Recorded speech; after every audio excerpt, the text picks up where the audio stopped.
Hallelujah, hallelujah. स्वर्गीय पिता प्रभु जी, हम आपको धन्यवाद देते हैं पिता। अभी तक आपने संभाला परमेश्वर। प्रभु आपके चरणों में जब हम एक-एक आते हैं प्रभु, नम्रतापूर्वक हम आते हैं प्रभु। पिता आपका वचन जब हम सीखने के लिए जा रहे हैं प्रभु, परमेश्वर हम एक-एक से प्रभु, पवित्र आत्मा आप बात करें। अपने वचन को हम एक-एक को खोल कर दें प्रभु। हम एक-एक को शुद्ध पवित्र करें ताकि हम आपके वचन को अच्छे से समझ सके। पवित्र आत्मा हम एक-एक के हृदय में आप कार्य करें। पूरे सेशन को प्रभु हम आपके हाथ में सौंपते हैं। आपकी अगुवाई चाहते हैं प्रभु। आए के सारी बातों को हम आपके हाथ में सौंपते हैं। सारा आदर महिमा केवल हम आपको देते हैं। प्रार्थना प्रभु यीशु मसीह के नाम से हम मांगते हैं, आमीन। मैं परमेश्वर का धन्यवाद देता हूँ। प्रभु ने हमें एक को एक बार फिर इकट्ठा होने का एक मौका दिया। बीते समय से हम देख रहे थे कि एक विश्वासी फ्यूचर को देखते हुए चलता है। उसके जीवन शैली ना तो भूतकाल को, पास्ट को देखकर नहीं जी रहा है, ना वर्तमान समय को देखकर जी रहा है। वो अपने जीवन में जब भी फैसले लेता है फ्यूचर को देखकर ले रहा। तो उसमें हमने देखा कि हर एक जिसने प्रभु को जीवन दिया उसका नाम जीवन की पुस्तक में लिखा हुआ। पहला बात हमने ये देखा। फिर उसमें हमने अगला जो देखा कि जो हम एक एक जब स्वर्ग के नागरिक हैं तो हमारा बात करना भी एक स्वर्गीय लैंग्वेज या स्वर्गीय भाषा होनी चाहिए। यानी हमारा बात करने का तरीका, स्वर्गीय भाषा बोलने का ये नहीं कि मैं हर समय वचन बोल रहा हूँ, नहीं, लेकिन मेरे बात करने का तरीका हमने वचन में देखा कि नमकीन होना चाहिए। नमकीन बोलने का मतलब कि चाहे छोटा हो चाहे बड़ा हो, सबके साथ का, चाहे हम किसी के पास भी आ रहे हैं, ये नहीं कि किसी एक व्यक्ति के सामने कुछ और है मेरा बात करने का तरीका, घर में कुछ और है, लोगों के सामने, बाकी बाहर के लोगों के सामने कुछ और है। जब हम वचन में सीखते हैं हमारा बात करने का तरीका सबके साथ एक जैसा और ऐसा होना चाहिए जो अनुग्रह से परिपूर्ण हो और जिसके द्वारा दूसरे की उन्नति हो। ये बात हमने देखा। फिर हमने इसके साथ हमने देखा कि हम स्वर्गीय कानून व्यवस्था को हम मानते हैं।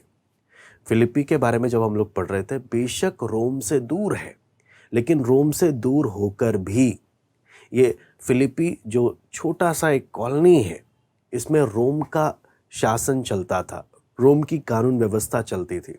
उसी प्रकार हम बेशक इस पृथ्वी पर हैं, लेकिन हमारे जीवन में स्वर्गीय कानून व्यवस्था को चलना चाहिए।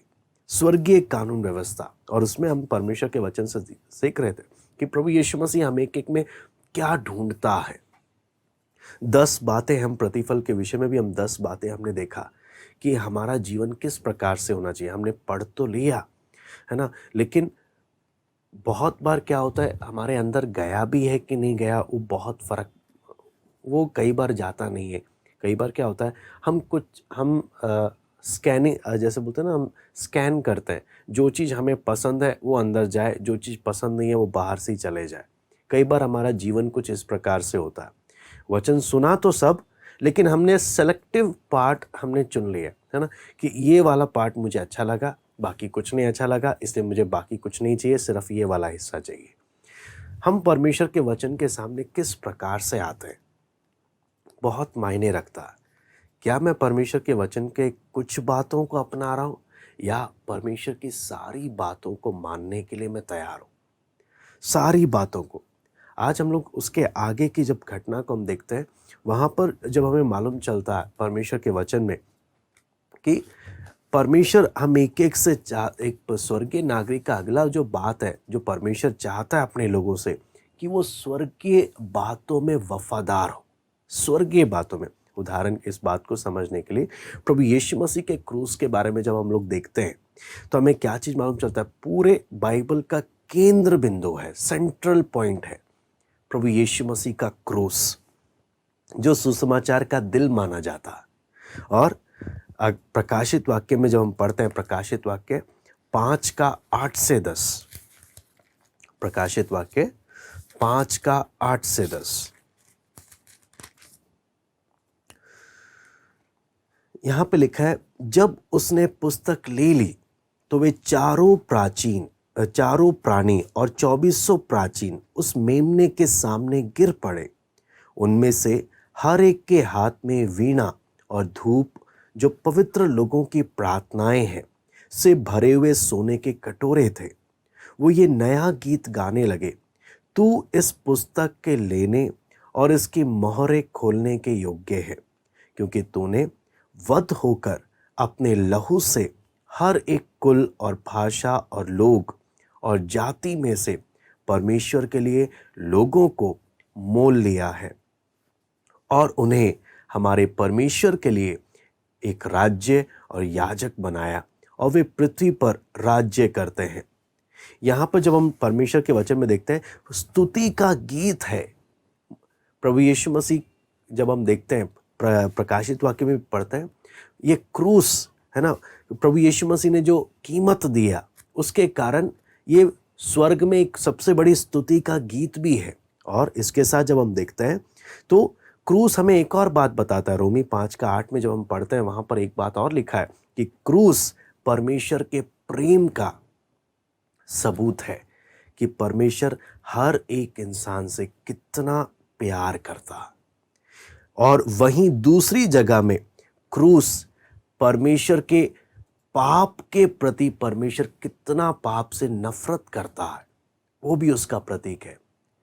परमेश्वर हमसे कितना प्यार करता है वो भी प्रकट कर रहा है क्रूस के द्वारा, साथ ही साथ पाप से कितना नफरत करता है उस बात को भी प्रकट कर रहा।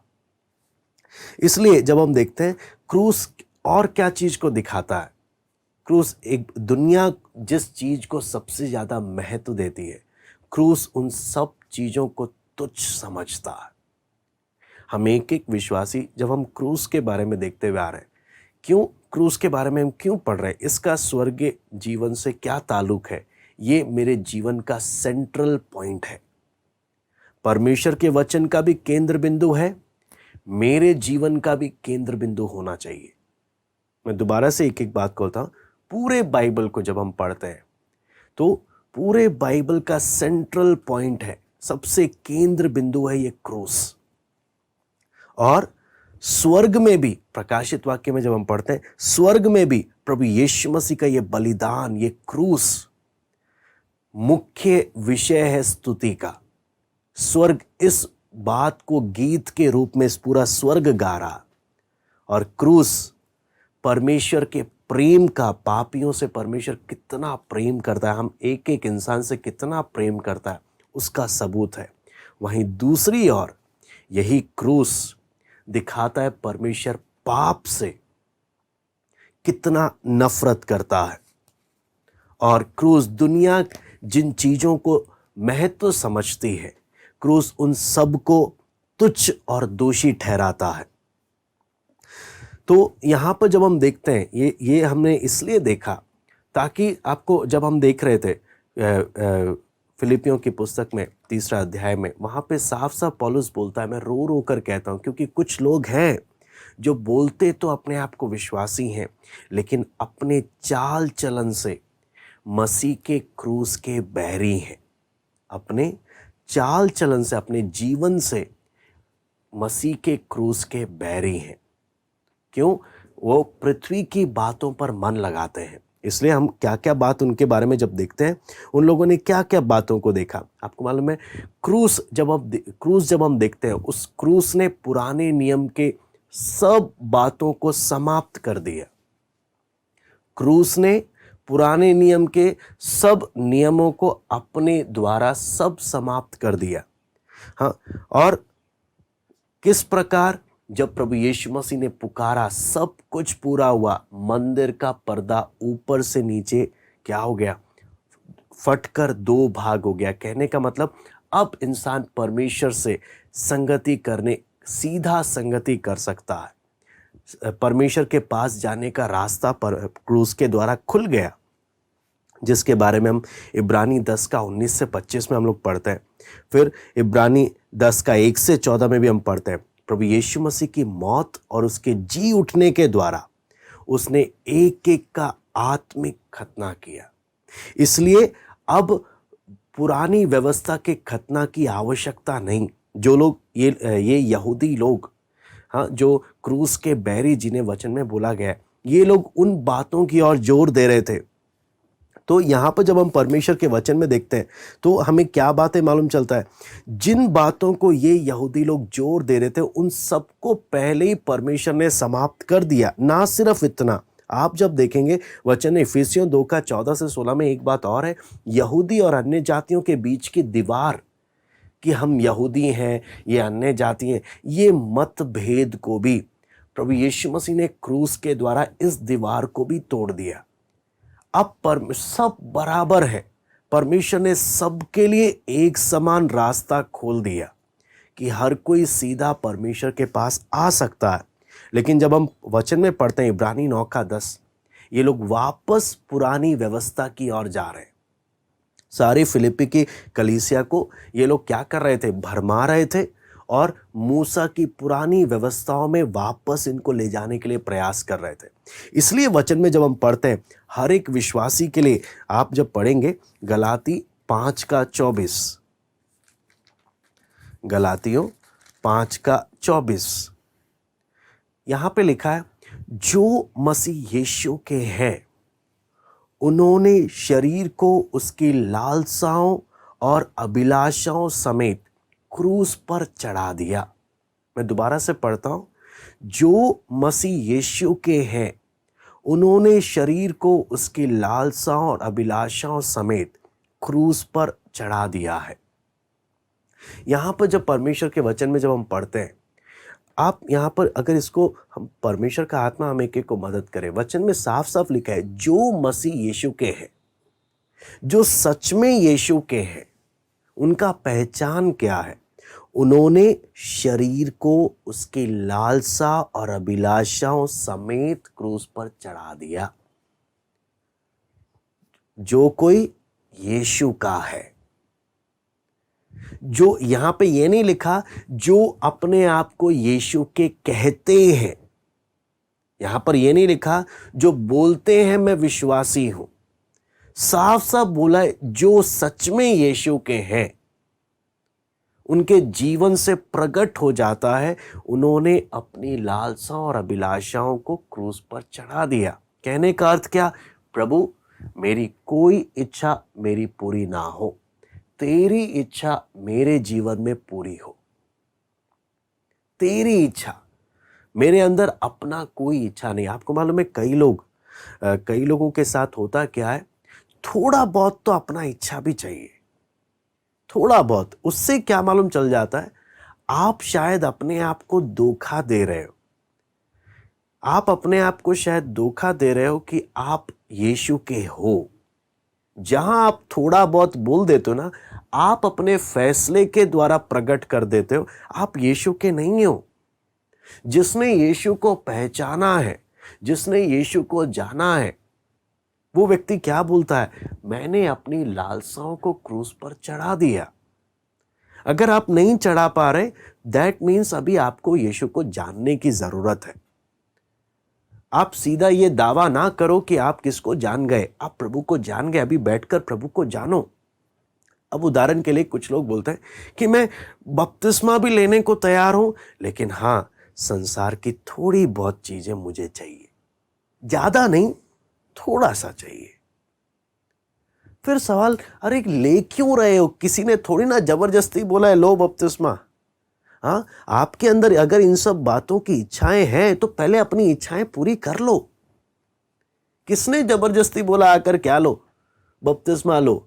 जिस दिन यीशु को सही से जान जाओगे, उस दिन किसी को बोलने की जरूरत नहीं है, खुद अपने मुंह से बोलोगे मुझे इनमें से कोई भी चीज नहीं चाहिए। हाँ, अगर आपको मन है इन चीजों में तो मत लो बपतिस्मा। कितने लोग बपतिस्मा लेकर मसीह के क्रूस के बैरी बनकर चलते हैं, बाहर से तो घोषणा करते हैं मैंने अपना शरीर प्रभु को दे दिया, बाहर से तो बोलते हैं मैं प्रभु का हूं, लेकिन अपने चाल चलन से प्रकट करते हैं मैं मसीह के क्रूस का बैरी हूं। इससे बढ़िया आप, अगर आपको अपनी मैं आपको बोलता हूं 0.1% भी 0.1% भी अगर आपको अपने लिए जीना है, आपको अपनी इच्छा पूरी करनी है, मत लो बपतिस्मा। कई लोग हैं जो अभी पीछे पड़े हुए, भैया बपतिस्मा बपतिस्मा चाहिए बपतिस्मा, लेकिन बाद में ये भी खबर मिलती है थोड़ा बहुत तो कर सकते हैं ना।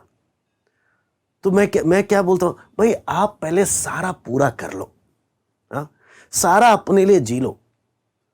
जब आपको प्रभु को समझ जाओगे, आप जान जाओगे, जब अंदर से वो बात आएगा ना, नहीं मुझे अपना एक बात पूरा नहीं करना, मुझे अपना एक इच्छा नहीं चाहिए, प्रभु मैंने जीना सिर्फ और सिर्फ तेरे लिए। तू जो बोलेगा पूरा 100% मुझे उसे मानना है। तब क्या बोलना, हाँ अब मैं तैयार हूं। नहीं तो क्यों किसको बेवकूफ बनाए।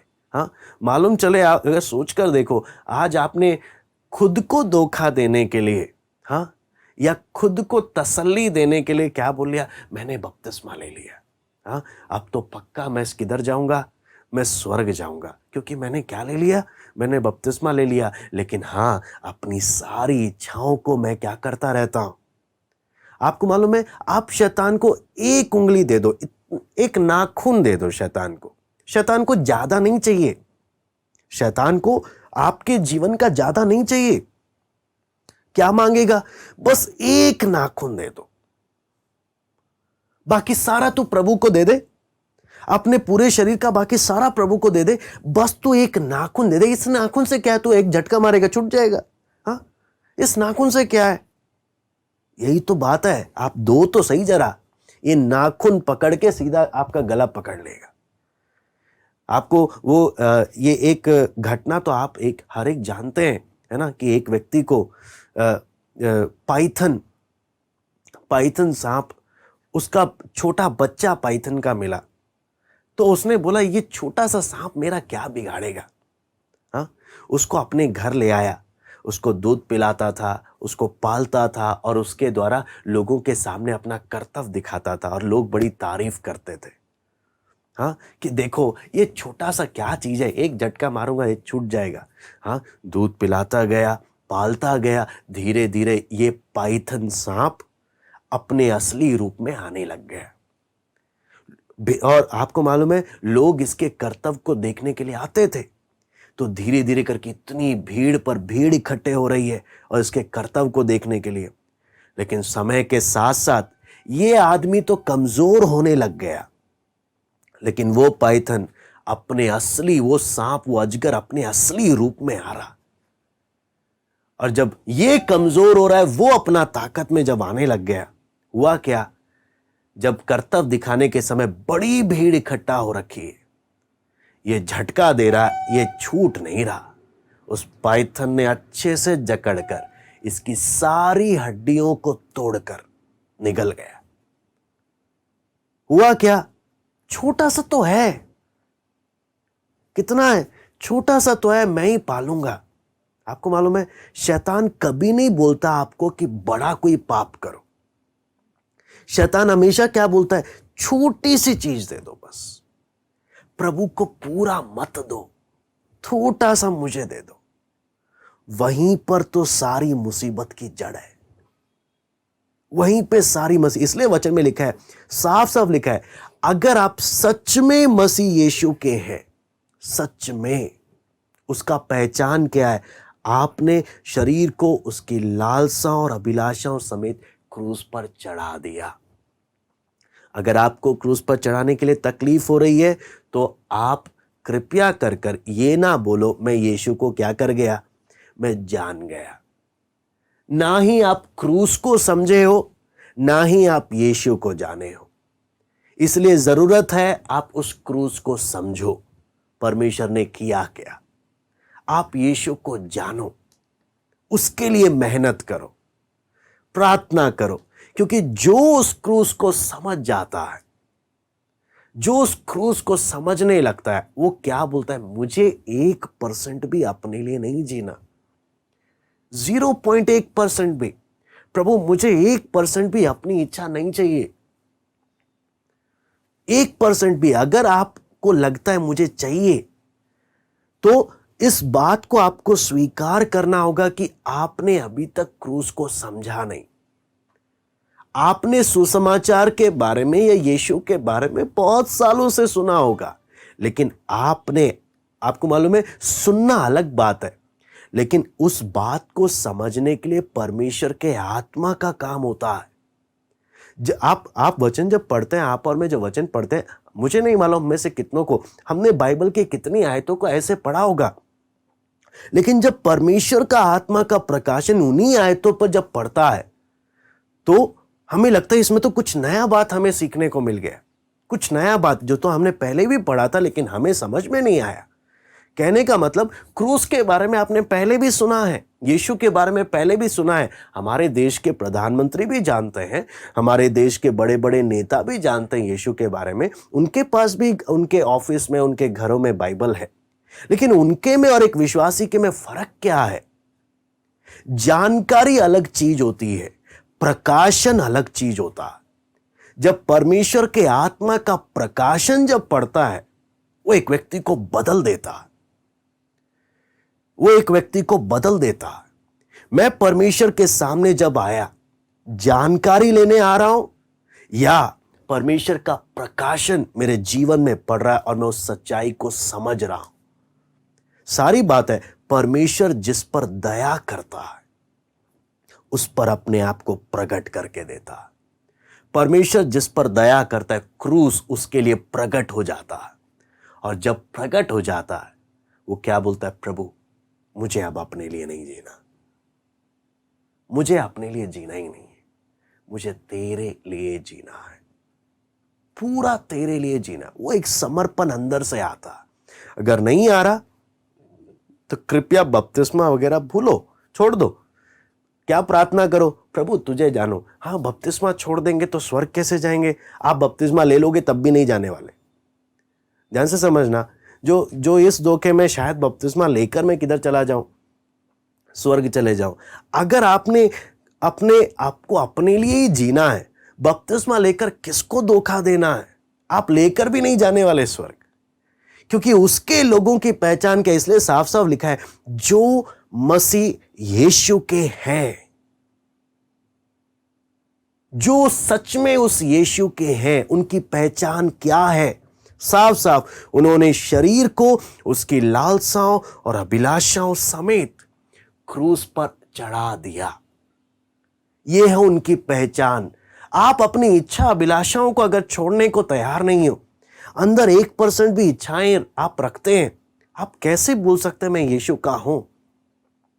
आपको मालूम है, हमसे 10 गुना बेहतर तो वो सन्यासी लोग हैं जो अपने क्या बोलते हैं, अपना सारा ऐश आराम सब कुछ छोड़कर गुफा में बैठे हुए हैं। हाँ, उन बेचारों को आप सोचकर देखिए जो दिन भर खाना नहीं खाते, बोलते हैं बस हम एक टाइम खाना खाते हैं। कईयों से मिलते वक्त प्रभु ने मौका दिया उन लोगों से मिलने के लिए, वो साहब बोलते हैं मैं दिन भर नहीं खाना खाता हूं, सिर्फ शाम को एक टाइम खाता हूं। मेरे को ऐसे कितने साल हो गए। हाँ, गुफा में रहते हैं कि और बिल्कुल प्रकृति के साथ अपना क्या करते हैं, समय बिताते हैं। हम लोग क्या बोलते हैं, हम स्वर्ग जाएंगे, ऐसे लोग नरक जाएंगे, लेकिन हम क्या करेंगे, हम सारी अभिलाषाओं, सारी इच्छाओं, सब कुछ पूरा करेंगे। लेकिन हाँ, मैं स्वर्ग इसलिए जाऊंगा क्योंकि मैंने क्या ले ली है, मैंने डुबकी ली हुई है। ऐसा नहीं हो सकता। हम विश्वासियों का स्टैंडर्ड, परमेश्वर के लोगों का स्टैंडर्ड बाहर के लोगों से काफी ऊंचा होना चाहिए। हमारा समर्पण, हमारा जीवन ऐसा ना हो। इसलिए पौलुस साफ साफ बोलता है, ये यहूदी लोग कौन है, ये मुंह से तो बोलते हैं कि हम विश्वासी हैं, हम प्रभु के हैं, लेकिन अपने चाल चलन से मसीह के क्रूस के बैरी हैं। इसलिए आगे जब हम परमेश्वर के वचन में देखते हैं, ना सिर्फ इतना, गलातियों 6:14 भी हम पढ़ते हैं। गलातियों 6:14, पर ऐसा ना हो कि मैं अन्य किसी बात का घमंड करूं, केवल हमारे प्रभु यीशु मसीह के क्रूस का, जिसके द्वारा संसार मेरी दृष्टि में और मैं संसार की दृष्टि में क्रूस पर चढ़ाया गया हूं। एक बार फिर से मैं पढ़ता हूं, पर ऐसा ना हो कि मैं अन्य किसी बात का घमंड करूं, केवल हमारे प्रभु यीशु मसीह के क्रूस का, जिसके द्वारा मैं संसार मेरी दृष्टि में और मैं संसार की दृष्टि में क्रूस पर चढ़ाया गया हूं। यहां पर जब हम देखते हैं क्रूस, हमें के को मालूम है क्रूस बोलने का अर्थ क्या है। पौलुस बोलता है मैं किसी और बात में मैं क्या नहीं करता, मैं घमंड नहीं करता। क्या चीज? सिर्फ एक बात में, किसके? प्रभु यीशु मसीह के उस क्रूस का। मैं अपने किसी भी बात में घमंड नहीं करता। मेरे पास घमंड करने को कुछ नहीं है, सिर्फ प्रभु यीशु मसीह का क्रूस है। क्यों क्रूस है? मुझ पापी का उद्धार हो गया, मुझ पापी के लिए कीमत चुका दी गई है, मेरे लिए स्वर्ग का मार्ग खुल गया, मेरे लिए एक आशा है। वो क्रूस पर मैं घमंड करता हूं, उस क्रूस पर। अपने ऊपर नहीं कि मैंने कितनी पढ़ाई लिखाई की है, अपने ऊपर नहीं कि मेरे पास कितना धन संपत्ति है, अपनी सुंदरता पे नहीं, अपने धन दौलत पे नहीं, दुनिया के किसी बात पर मैं घमंड नहीं करता। केवल किस बात पर? केवल उस क्रूस पर, प्रभु यीशु मसीह का क्रूस। और यहां पर लिखा है जिसके द्वारा संसार मेरी दृष्टि में, मतलब संसार मेरी नजर पे क्रूस पर चढ़ा दिया गया। इसका अर्थ क्या है? जो व्यक्ति क्रूस पर चढ़ जाता उसको लोग तुच्छ समझते हैं। संसार मेरी दृष्टि पे क्रूस पर चढ़ गया का अर्थ क्या है? मैं संसार की बातों से प्रभावित नहीं होता, बल्कि संसार मेरी दृष्टि पे क्रूस पर चढ़ने के कारण संसार की कोई बातें मुझे अपनी ओर आकर्षित नहीं करती। कोई बातें मुझे अपनी ओर आकर्षित नहीं करती, क्योंकि मेरी नजर में संसार क्रूस पर चढ़ गया।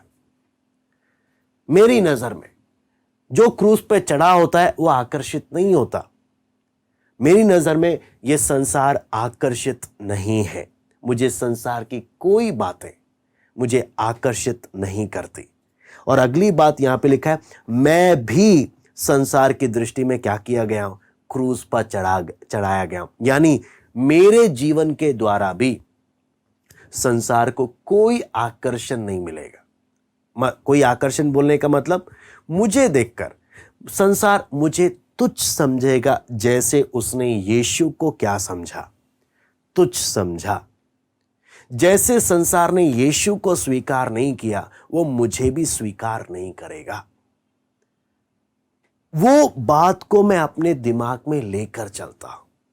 आप समझना, एक एक बात को जब हम देखते हैं, केवल परमेश्वर का आत्मा हमें मदद कर सकता है कि हम सच में उस प्रभु यीशु के हैं भी कि नहीं है। फिर इसके साथ साथ पौलुस जब ये सब बात बताते हुए क्यों रो रहा है, फिलिपियों को लिखते वक्त, उसको हम पढ़ते हैं। फिलिपियों 3:19। फिलिपियों 3:19। उनका अंत विनाश है, उनका ईश्वर पेट है। वे अपनी लज्जा की बातों पर घमंड करते हैं और पृथ्वी की वस्तुओं पर मन लगाते हैं। यहां पर साफ साफ क्या लिखा है? पौलुस क्यों रो रहा? इनके लिए क्यों रो रहा है? ये दावा तो करते हैं मुंह से कि ये यीशु पर विश्वास करते हैं, ये यीशु के हैं, ये बोलते हैं हमारा उद्धार हो गया। लेकिन पौलुस क्या बोलता है? इनकी चाल चलन से साफ दिखता है ये यीशु के क्रूस के बैरी हैं। इसके कारण इनका अंत विनाश है। आप देखना, ये पृथ्वी की वस्तुओं पर मन लगाने वाले लोग हैं।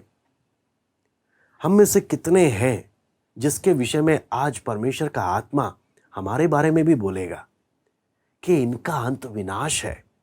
ये दावा करते हैं अपने उद्धार का, लेकिन इनका अंत विनाश है। क्यों? क्योंकि ये पृथ्वी पर की वस्तुओं पर क्या लगाते हैं? मन लगाते हैं। क्या हमारे बारे में ये है?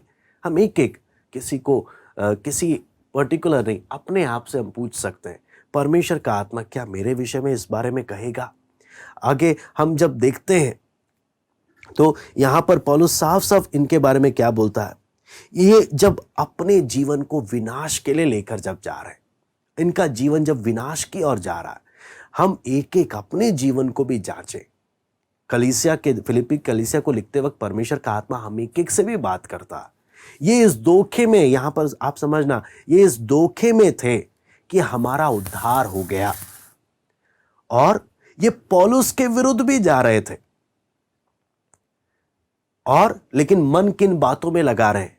संसार की बातों पर मन लगा के चल रहे हैं और मसीह के क्रूस के बैरी बने हुए हैं। हम अपने जीवन को जांचें इस बारे में, क्योंकि आपको मालूम है जब हम परमेश्वर के वचन को जब हम पढ़ते हैं, बीते समय में हमने न्याय के बारे में हमने देखा, प्रतिफल के बारे में।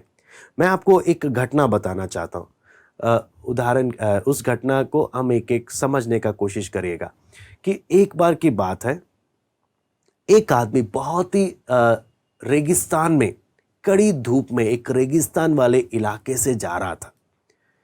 बहुत कड़ी धूप है, रेगिस्तान वाले इलाके से जब जा रहा था, वहां से जाते वक्त बहुत उसका गला सूख गया, बहुत प्यास लग रही है। तो दूर उसको एक नलका दिखा। आज काफी जगहों में ये सब है नहीं, लेकिन अभी भी अगर आप गांव साइड में अगर आप जाएंगे तो वहां पे नलका होता है।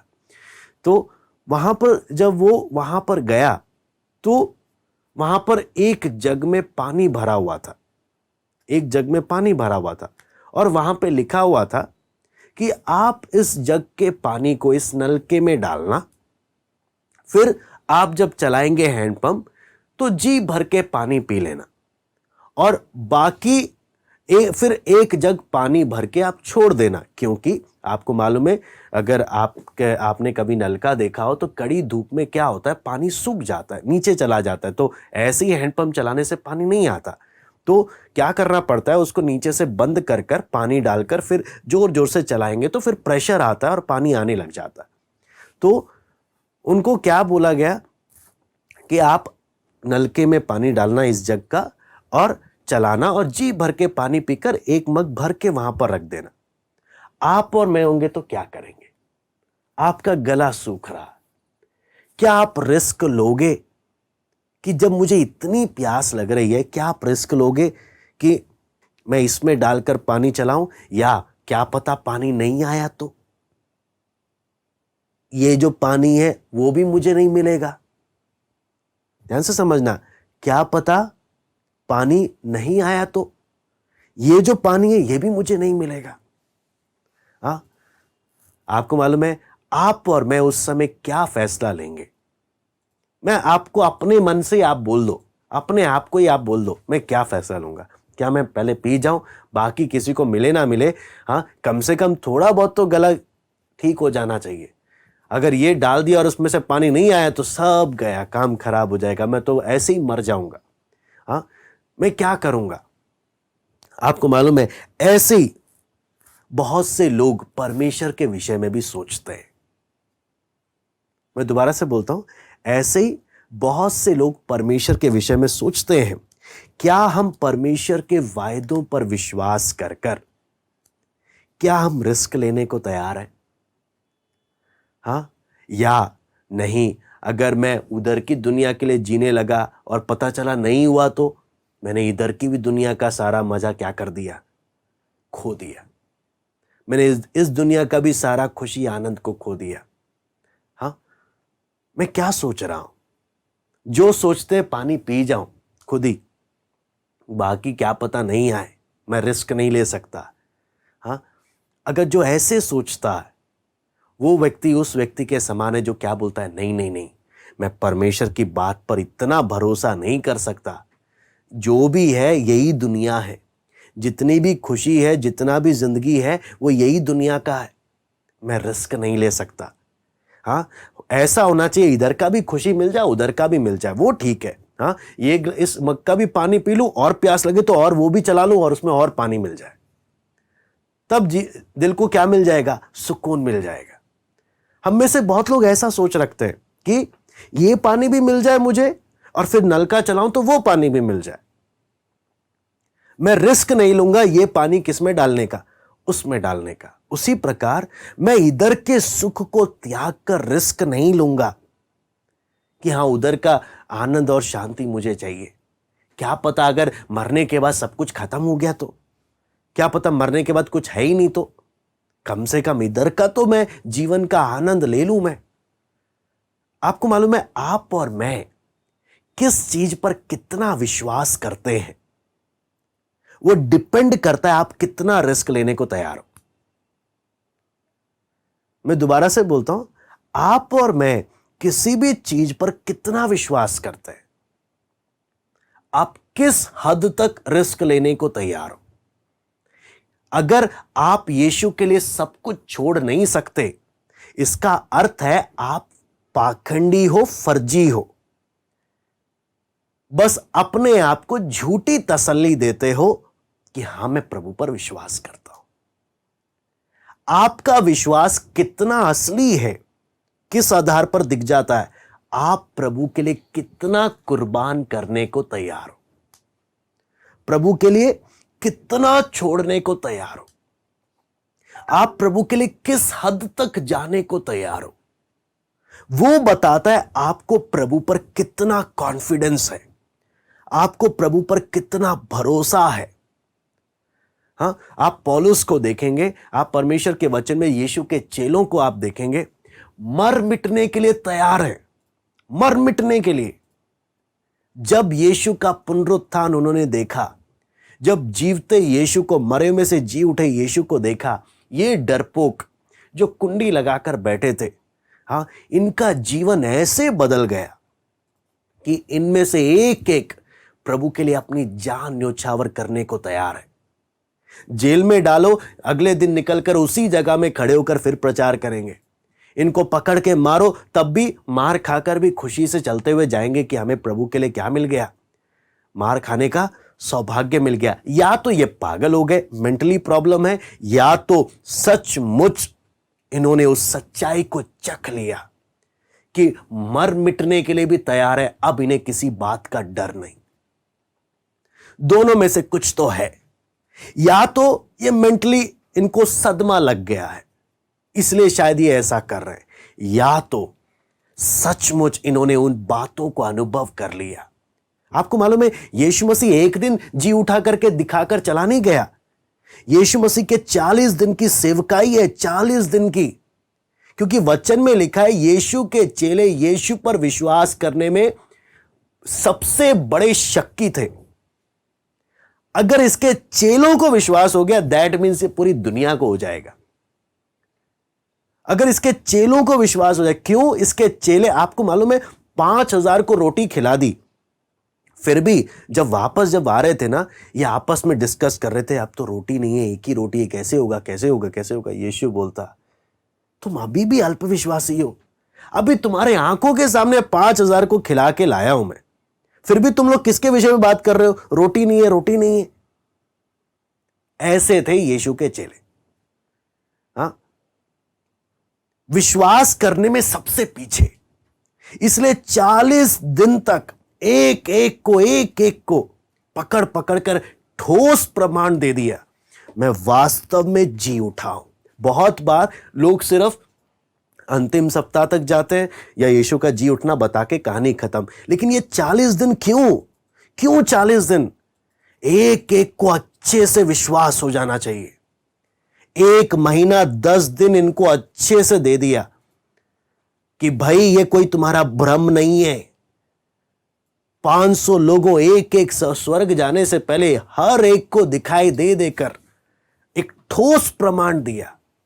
जब इनका ये सच्चाई जब अंदर तक चले गए, ये मर मिटने के लिए भी तैयार हो गए, मर मिटने के लिए भी तैयार हो गए। मैं आपको वही बात बोलता हूं, आप और मैं प्रभु को कितना जानते हैं, हम प्रभु के लिए कितना रिस्क लेने को तैयार हैं। क्या मैं अपना सर्वोच्च प्रभु के लिए न्योछावर करने को तैयार हूं? यदि नहीं, तो इसका अर्थ क्या है? मैं प्रभु को जानता ही नहीं हूं। अभी मैं सिर्फ अपने आप को झूठी तसल्ली दे रहा हूं।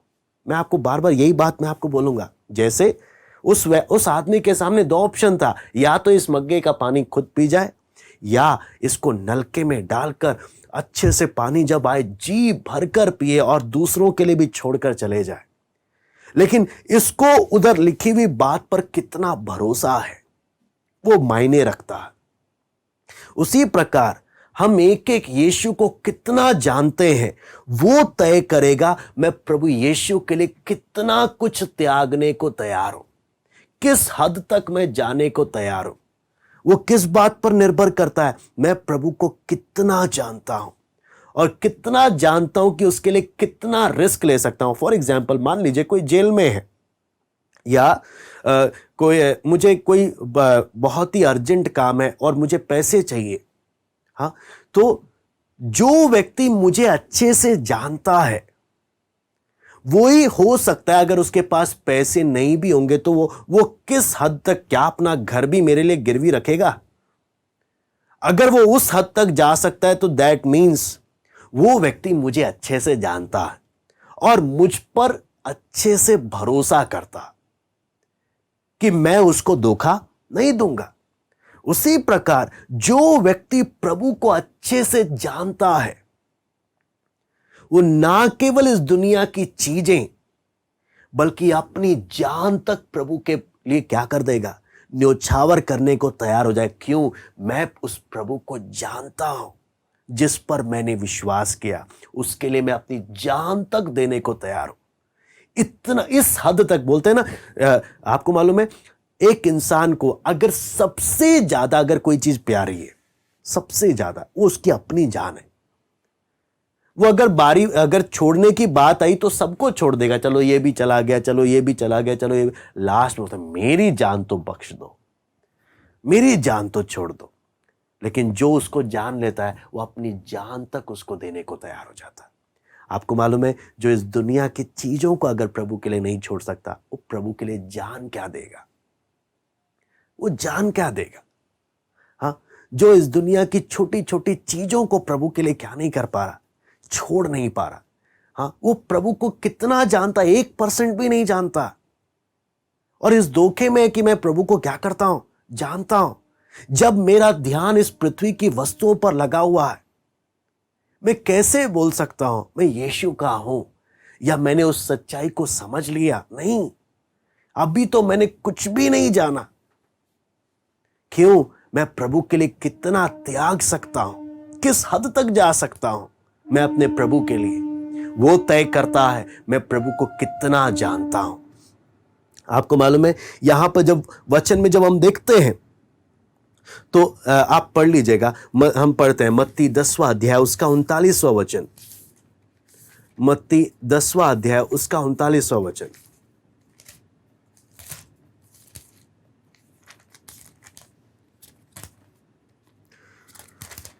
यहां पे लिखा है, जो अपने प्राण बचाता है वो उसे खोएगा, और जो मेरे कारण अपना प्राण खोता है वो उसे पाएगा।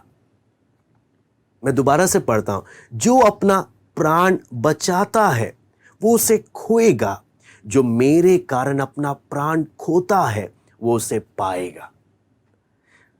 इसमें जब हम वचन में जब देखते हैं, क्या मैं अपने जीवन की हर बातों को प्रभु तू कंट्रोल कर, क्या मैं उतनी आजादी दूंगा? जो उस प्रभु को उतनी आजादी देता है, वचन क्या बोलता है? वो अपने जीवन को बचाता है। लेकिन जो बोलता है प्रभु मेरे जीवन में मैं कंट्रोल करना चाहता हूं, मैं डिसाइड करना चाहता हूं, वचन बोलता है वो अपने प्राण को खो देगा। अपने खुद बचाने की कोशिश कर रहा था लेकिन अपने प्राण को खो देगा। आपको मालूम है, यहां पर इसलिए हम क्या चीज, एक बात और हम वचन में जब देखते हैं, स्वर्ग, जब हम प्रतिफल की भी बात करते हैं ना, स्वर्ग एक, आपको मालूम है, एक प्रभु के दास ने बोला एक थीम पार्क की तरह। यानी आपने कोई मेला आपने सुना होगा, तो जब वहां पर जब जाते हैं ना, एंट्री फ्री होती है, लेकिन हाँ वहां पर जब आप झूला या बहुत कुछ जब देखते हैं ना, उसको इस्तेमाल करना है तो आपको क्या देना पड़ेगा? आपको पैसा देना पड़ेगा। आप एंट्री फ्री आप देख सकते हो। उसी प्रकार स्वर्ग में अनुग्रह के कारण, जब मैं प्रभु को जीवन देता हूं, अनुग्रह के कारण मैं स्वर्ग तो पहुंच गया, लेकिन स्वर्ग में प्रतिफल अगर जिनको मिलते हैं, ये वो लोग हैं जिन्होंने प्रभु के लिए अपना कीमत दिया है, जिन्होंने सैक्रिफाइसेस किए हैं, कीमत दिए हैं। अगर आपको सिर्फ देखना है, नजारा ही देखना है स्वर्ग के लिए, तो कीमत देने की जरूरत नहीं है, अनुग्रह और विश्वास ही काफी है। लेकिन अगर आप चाहते हो मुझे भी प्रतिफल मिले, वहां पर देखा जाएगा आपने प्रभु के लिए कीमत क्या दिया। आपने प्रभु के लिए किया क्या है, वहां पर वो देखा जाएगा।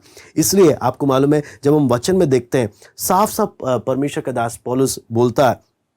आप पहला कुरिन्ती 3 अध्याय हम निकाल लेते हैं। पहला कुरिन्ती 3 अध्याय,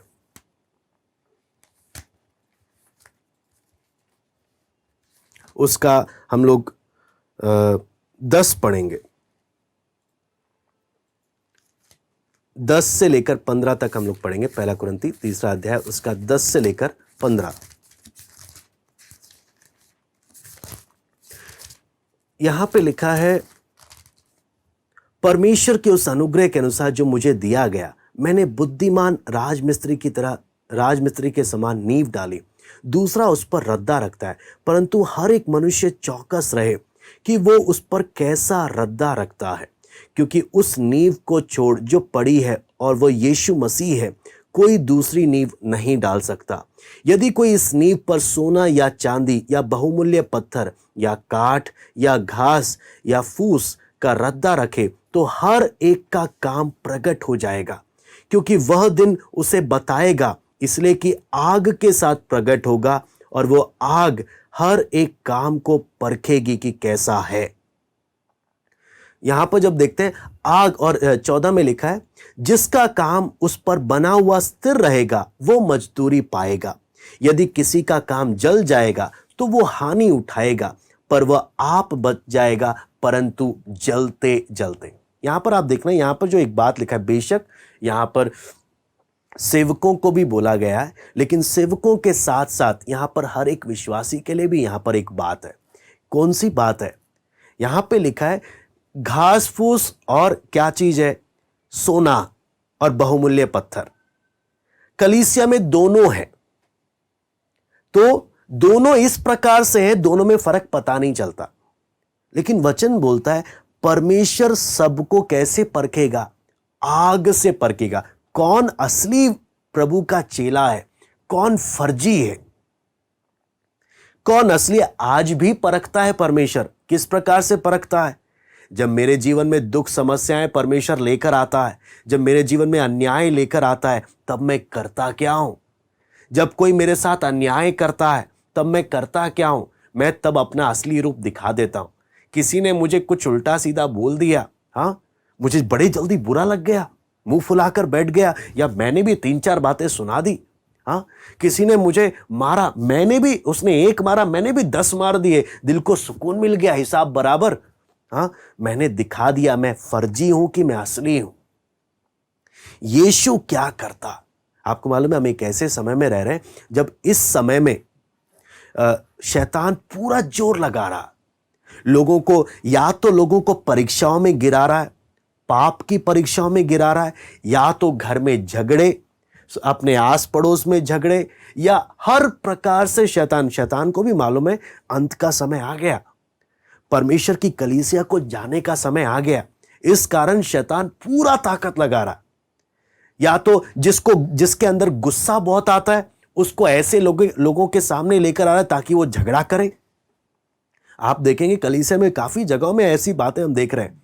तो मैं आपको प्रैक्टिकल जो हो रहा है वो मैं देखकर आपको बता रहा हूं कि कुछ लोग हैं जहां झगड़े बहुत हो रहे हैं, जिनको गुस्सा उनकी कमजोरी है, जिन लोगों को और कोई बात जिनके जीवन में कमजोरी है वो उस बातों में गिर रहा है।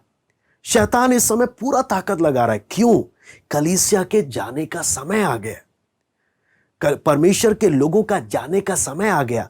इसलिए ये एक आग की भट्टी है जहां पर हर एक व्यक्ति को परखा जा रहा, हर एक व्यक्ति को परखा जा रहा है, कौन सच में असली विश्वासी है, कौन नकली है। क्योंकि प्रार्थना के समय प्रार्थना करने से असली नहीं दिखता, वचन सुनते वक्त, बैठते वक्त असली पता नहीं चलता। विपरीत परिस्थितियों में, अकेले में मेरा कैरेक्टर, आपको मालूम है सबसे इंपॉर्टेंट बात है कैरेक्टर।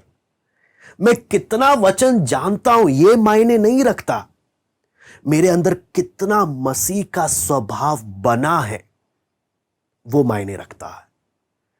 हर एक विश्वासी को किस बात पर, यह मायने नहीं रखता मैंने कितना वचन सीख लिया, मैंने कितना वचन जान लिया मायने ये रखता है। मेरा अकेले में जब अंधकार, मेरे जीवन में जब अंधकार है, उस समय मेरा कैरेक्टर क्या है, मेरा चरित्र क्या है, मेरा स्वभाव कैसा है, वो बताएगा। ये आग बताएगा इसका कैरेक्टर कैसा है। कैरेक्टर कैसा है आपको मालूम है? आज अब अगर आप दुनिया का हालत भी अगर आप देखोगे, दुनिया में बहुत लोग टैलेंटेड हैं, इतने ऊपर पहुंच गए कि लोग देखते रह जाते हैं, लेकिन कैरेक्टर खराब होने के उतने नीचे गिरते भी हैं। टैलेंटेड है इसलिए ऊपर चले गए, लेकिन कैरेक्टर ठीक नहीं होने के कारण उतने नीचे गिर भी गए। उसी प्रकार आप दुनिया की नजर में लोगों को दिखा सकते हैं, मैं बहुत वचन जानता हूं, मैं इतने साल से प्रार्थना में आ रहा हूं, मैं बहुत एक्सपीरियंस्ड हूं, मैं ये हूं वो हूं, बहुत बढ़िया है। कैरेक्टर कैसा है, मेरा चरित्र कैसा है? क्योंकि अंत के समय में आग से जब परखा जाएगा तो वो क्या परखा जा रहा है? मेरा कैरेक्टर, मेरा स्वभाव, मेरा चरित्र। और उसे परख कर हर एक व्यक्ति को क्या मिलेगा? उसका फल मिलेगा। लिखा है बहुतों को जब आग से परखा जाएगा तो क्या निकलेगा? घास फूस काट करके निकलेगा। ये घास फूस निकलेगा। ये बड़ा प्रार्थना करता था, ये बड़ा वचन जानने का दावा करता था। ये देखो आग की भट्टी में घास बनकर जल गया, घास बनकर जल गया। ये दूसरों को सिखाता था। ये देखो इसका हाल देखो, ये एक आग की भट्टी में इसका असली रूप दिख गया, असली रूप दिख गया। ये आग दिखा रहा है। कहने का मतलब है ना, हम हमेशा आग से चेक करते हैं, हमेशा आग से चेक करते हैं कौन ये जो मटेरियल है ये असली है कि ये नकली है। आग में जल गया, क्योंकि आजकल आपको मालूम है मार्केट में नकली सोने का पेंट करके भी लोग क्या कर रहे हैं? बेवकूफ बना रहे हैं। तो हम क्या करते हैं? असली सोना है कि नहीं घिसकर देखते हैं, या तो सबसे बढ़िया ऑप्शन रहता है आग में देखो, आग में पता चल जाएगा ये असली सोना है कि नकली है। परमेश्वर हमारे जीवन में इन अंतिम समयों में परमेश्वर कर क्या रहा है? एक एक के जीवन में विपरीत परिस्थितियों को आने दे रहा है। शैतान भी अपना पूरा ताकत लगा रहा है। इस समय में मेरा रिएक्शन, मेरे फैसले बता देंगे मैं असली था कि मैं फर्जी हूं, मैं असली स्वर्ग का नागरिक हूं या मैं असली में क्रूस का बैरी था। मैंने क्या किया? मैं एक फर्जी बनकर चल रहा था, मैं लोगों को बेवकूफ बना रहा था, अपने आप को भी धोखा दे रहा था। इसलिए लिखा है हर एक का काम उस आग से परखा जाएगा, हर एक का काम। आप और मैं, आप प्रार्थना पूर्वक अपने आप से पूछना, जब मुझे मेरे जीवन में जब परमेश्वर आग से परखेगा मैं क्या निकलूंगा? मैं असली सोना निकलूंगा या मैं वो घास फूस निकलूंगा? जब मेरे जीवन में परीक्षाएं आएंगी तब मैं क्या निकलूंगा? मैं सोना, खरा सोना बनकर निकलूंगा या घास फूस बनकर निकलूंगा? एक दिन आने वाला है, यहां पर भी परखा जाएगा, वहां पर भी। जिसकी आंखों में आग है, प्रकाशित वाक्य में लिखा है, जिसकी आंखों में आग है वो एक एक के काम को क्या करेगा? परखेगा। एक एक के काम को परखेगा। लोगों के सामने मैं कुछ भी हूं, चाहे कितना भी बड़ा हो, असलियत तो उस आग के सामने पता चलेगा। जो आग हर चीज को जलाता है, जलने के बाद जब धुआं खत्म होता है तब दिखता है ये घास फूस था कि यह असली खरा सोना था। आज मेरा कैरेक्टर कैसा है? जब परीक्षाएं आती हैं, जब घर में झगड़े होते हैं, जब आसपास झगड़े होते हैं, या जब मेरे विरुद्ध जब गलत होता है, मैं चीज क्या हूं? मेरा कैरेक्टर क्या है? आग से हर चीज को क्या किया जाएगा? हर चीज को परखा जाएगा। और बहुत जरूरी बात, ये बहुत जरूरी है कि हम एक एक इस बात को समझे। कुलुस्सियों 3 का 24 और 25 हम पढ़ते हैं। कुलुस्सियों 3 का 24 और 25।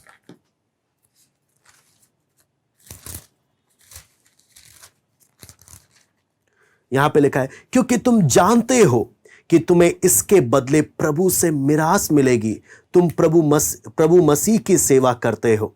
क्योंकि जो बुरा करता है वह अपनी बुराई का फल पाएगा। वहां किसी का पक्षपात नहीं, वहां किसी का पक्षपात। मैं दोबारा से इस बात को पढ़ता हूं, क्योंकि तुम जानते हो कि तुम्हें इसके बदले प्रभु से मिरास मिलेगी। तुम प्रभु मसीह की सेवा करते हो, क्योंकि जो बुरा करता है वह अपनी बुराई का फल पाएगा, वहां किसी का पक्षपात नहीं। तो यहां पर जब हम देखते हैं साफ साफ, जब न्याय के दिन में किसी के साथ भी पक्षपात नहीं होगा। जो बुराई कर रहा है वो बुराई का प्रतिफल पाएगा, बिल्कुल बिना पक्षपात के। आप इस दुनिया के अदालत में अच्छा वकील कर कर, हाँ, जो लोगों को घुमाना जानता है, बातों में फंसाना जानता है, आप इस दुनिया के वकील के द्वारा आप शायद इस कोर्ट केस में जीत जाओगे। लेकिन उधर के कोर्ट केस में वो आग से परखता है और वो किसी के साथ पक्षपात नहीं करता, किसी के साथ नहीं। आप इस दुनिया में कुछ लोगों की नजर में आप अच्छे बन सकते हो, लेकिन वहां की अदालत में आप फर्जी हो या असली, आग से क्या कर लिया जाएगा? परख लिया जाएगा। सबको प्रतिफल मिलेगा बिना किसी पक्षपात के, बिना किसी पक्षपात के। हम एक एक अपने आप से पूछें, उस समय में मैं फर्जी निकलूंगा या असली खरा सोना? हम एक एक अपने आप से पूछें, उस समय मेरी स्थिति क्या होगी? मैं असली निकलूंगा या नकली? प्रकाशित वाक्य 3:11 भी हम पढ़ते हैं। प्रकाशित वाक्य 3:11,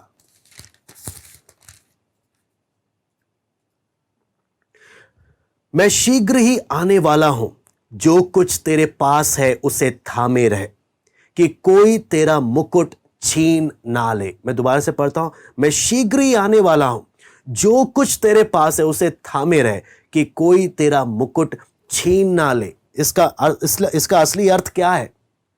कोई तेरा मुकुट छीन ना ले, यानी तेरे पास जो अवसर प्रभु दे रहा है, हम एक एक को मौका जो प्रभु दे रहा है, ध्यान रहना, अगर इस मौके को मैंने तुच्छ जानकर गवा दिया, मैंने प्रतिफल खो दिया। एक एक मौका जो प्रभु मेरे जीवन में देता है, इसको बहुत कीमती समझ लेना, नहीं तो इस मौके को तुच्छ समझा, आप उस मुकुट को, अपने उस प्रतिफल को गवा सकते हो। उस प्रतिफल को गवा सकते हो। जो मौका प्रभु देता है बहुत कीमती है, क्योंकि इंसान नहीं, ये परमेश्वर दे रहा, और ये बहुत कीमती है। क्यों? मायने ये नहीं रखता मैंने प्रभु के लिए क्या क्या किया, मायने ये रखता है कि हम क्या करते हैं और कैसे करते हैं। मायने ये नहीं रखता मैंने कितना ज्यादा प्रभु के लिए किया है, मायने क्या रखता है? मैंने क्या किया, हम क्या करते हैं और कैसे करते हैं प्रभु के लिए। ये दोनों बात बहुत इंपॉर्टेंट है। आपको मालूम है, बस आग जलकर जब बुझेगी तब असलियत क्या हो जाएगा? तब प्रकट हो जाएगा। इसलिए 3 बातों को हम पढ़कर हम समाप्त करेंगे। हाँ, प्रभु जब आग से जब चेक करेगा असली है कि फर्जी, क्या क्या बातें प्रकट होने वाली है। इब्रानी 4:12-13, आग में जलने के बाद क्या क्या असलियत दिखाई देगी। इब्रानी 4:12 और 13,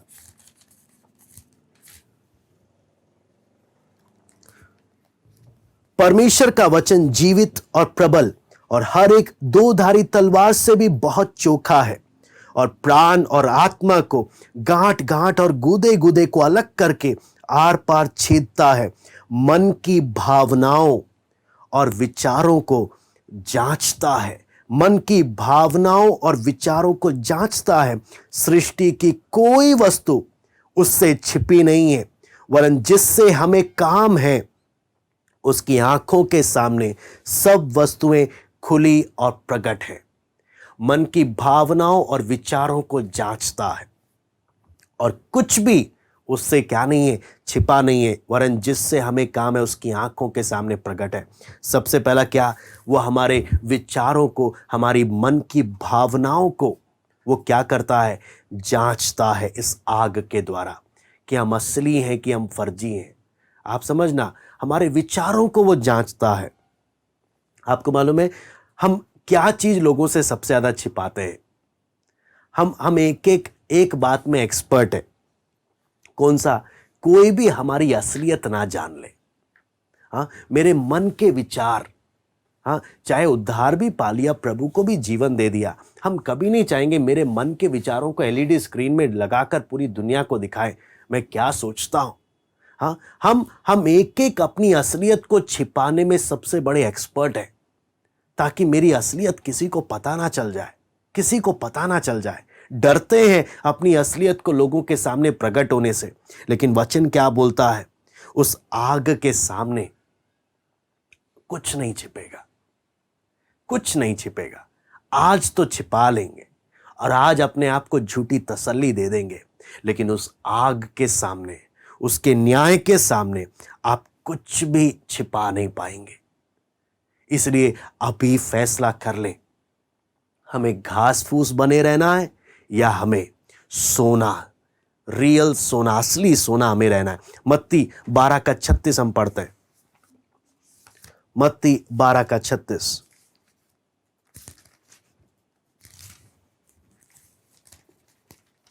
अगला क्या चीज चेक किया जाएगा? 3 बातें जांची जाएंगी।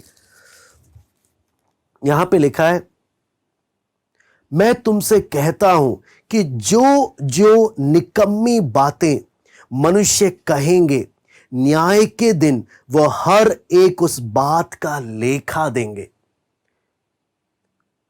हर एक उस बात का लेखा देंगे। मैं दोबारा से शायद पढ़ता हूं। मैं तुमसे कहता हूं, जो जो निकम्मी बातें मनुष्य कहेंगे, न्याय के दिन वो हर एक उस बात का लेखा देंगे।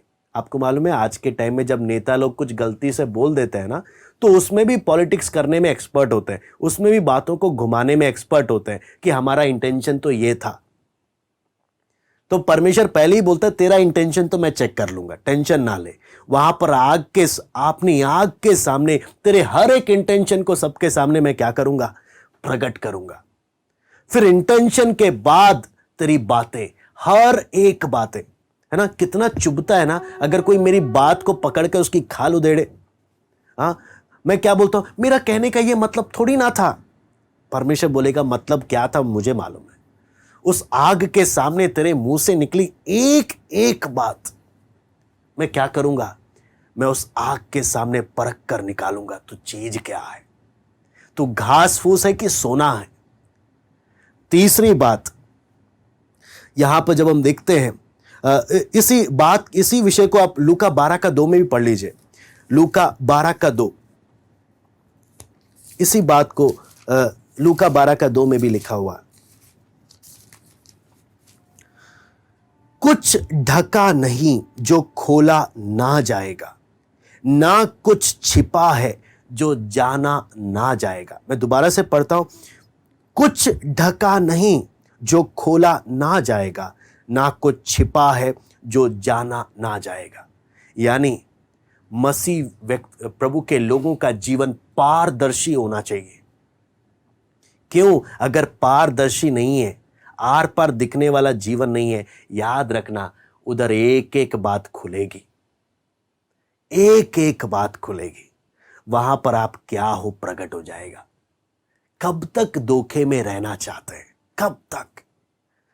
तीसरा बात जब हम देखते हैं, 1 कुरिन्ती 4:3-5 हम देखेंगे। 1 कुरिन्ती 4:3-5।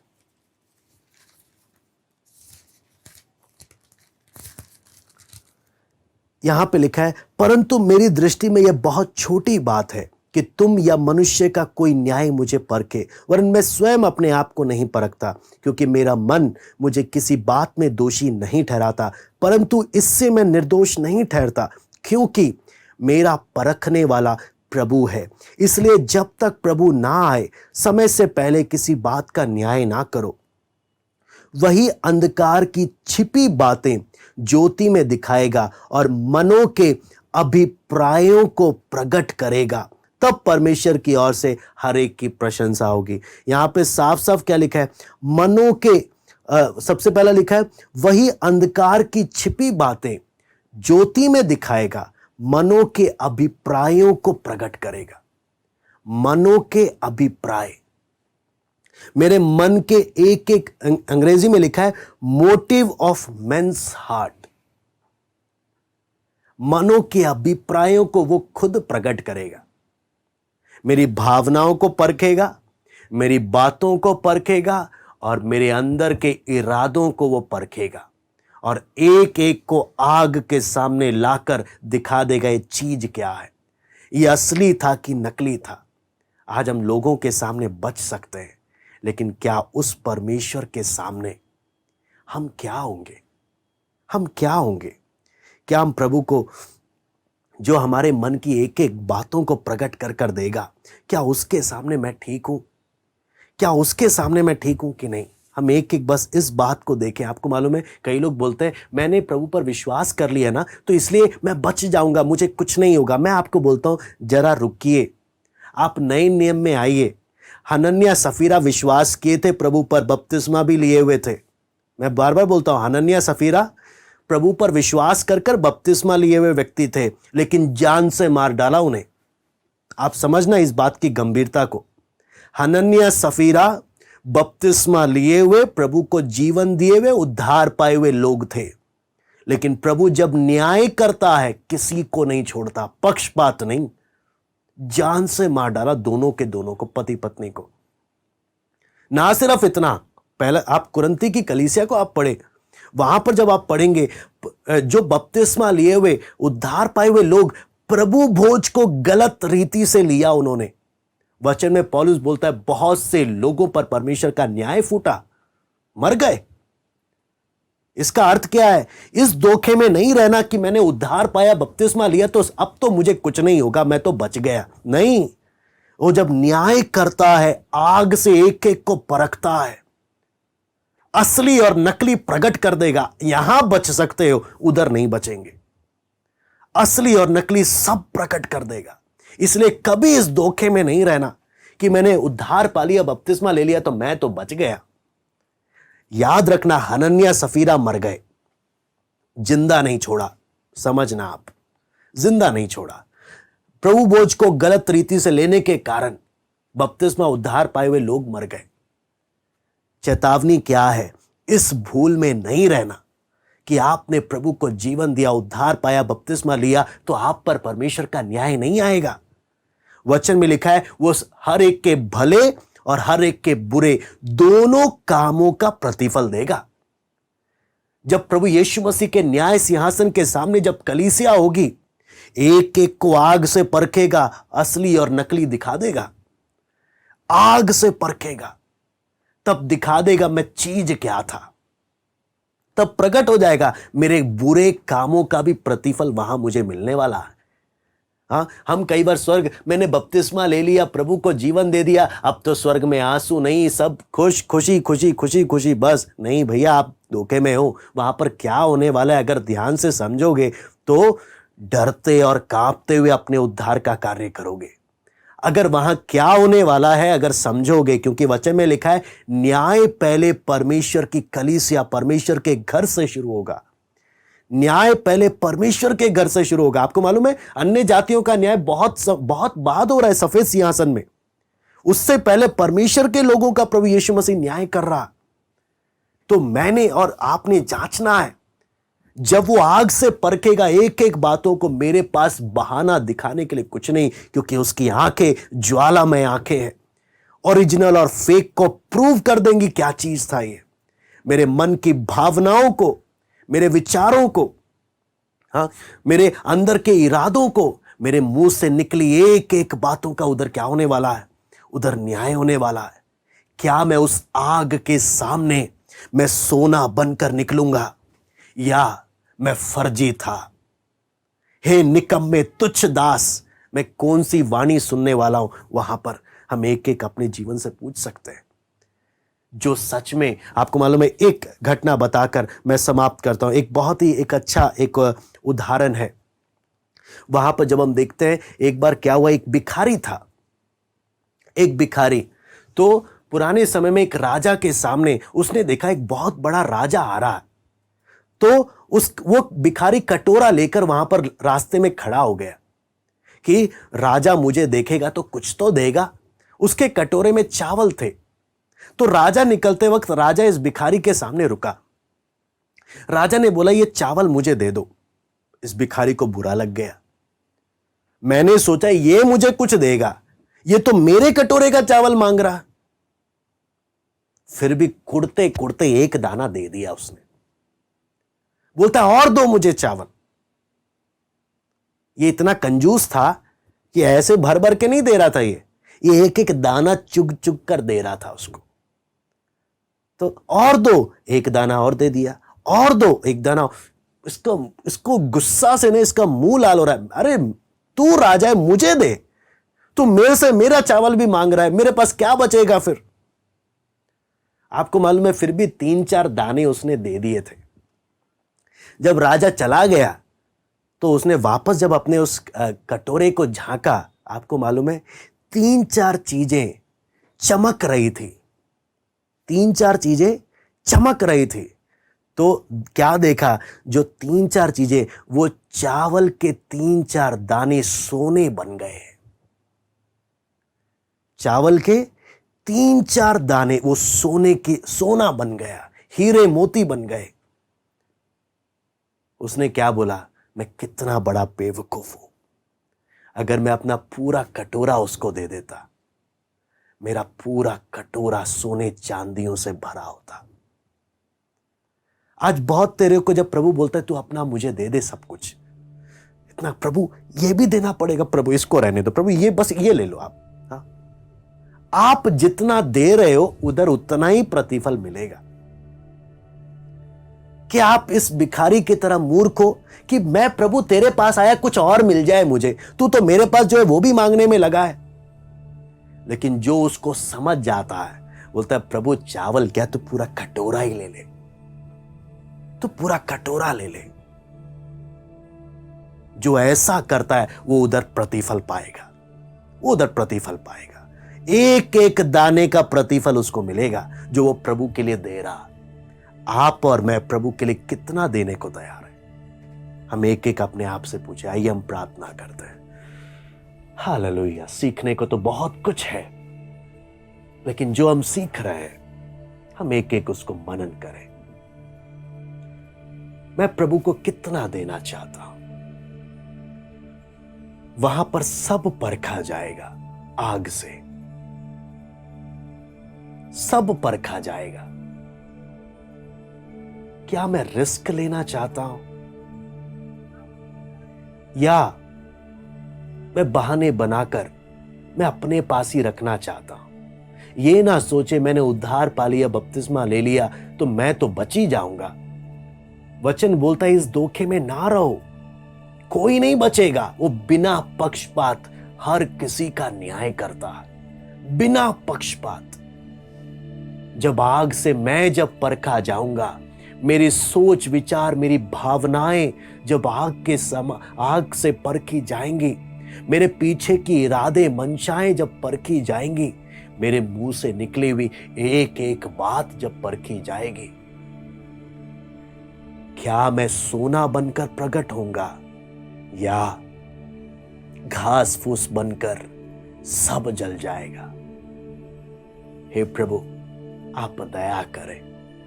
हम एक एक अपने जीवन को जांचने के लिए, मनन करने के लिए, उस दिन क्या होने वाला है, उस दिन क्या होने वाला है, उन बातों को सोचने के लिए, मनन करने के लिए एक एक को मदद कर प्रभु। प्रभु जब आपका आगमन निकट है, शैतान भी जब पूरा जोर लगा रहा है, प्रभु एक एक हम अपनी तैयारी पर ध्यान देने के लिए सहायता कर। हम एक एक से बात कर। धन्यवाद देते हैं आज की संगति के लिए। सरादर महिमा केवल हम आपको देते हैं। प्रार्थना प्रभु यीशु मसीह के नाम से हम मांगते हैं, आमीन। सबको जय मसीह की। प्रभु आप सबको आशीष दे।